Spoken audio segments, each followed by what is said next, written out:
នេះម៉ាស៊ីនឃ្លាំងគេបងប្អូនម៉ាស៊ីនអាគប់ឃ្លាំងគេយកមកបាញ់ដែរបាទដាក់បាញ់ឲ្យម៉ោមឲ្យឃ្លាំងគេបងប្អូនណាគប់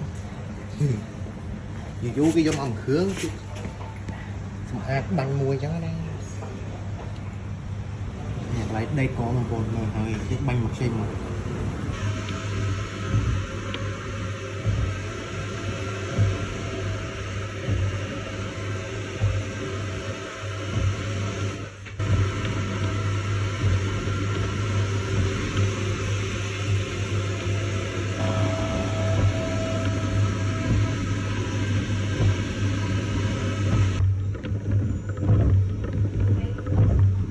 ខេហើយបងប្អូនសិនតែគប់បាញ់ម៉ោងបងប្អូនហ្នឹងអាសមីខ្មៅខ្មៅទឹកគេដែកបងប្អូនទឹកបាញ់ឆ្នាំគេបាញ់សមីនេះបោះគប់មកបាញ់ទឹកបាក់កន្លះហ្នឹងសមីគេទឹកបាញ់ឆ្នាំនេះបាញ់ខ្នាតផ្សេងបាទមុំមុំណាបងប្អូនបាញ់ភ្លឺចាំងពេក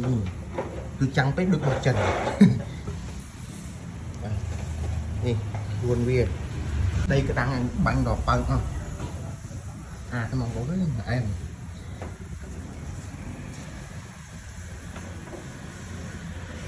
នេះបាទកន្លះវានៅក្រោមបាញ់សស្គូមកតែខ្វល់ខ្មៅស្មីបងប្អូនបាញ់នេះហ្នឹងបាញ់ឆ្នាំអូខេប៉ុណ្ណឹងបងប្អូនបាយបាយ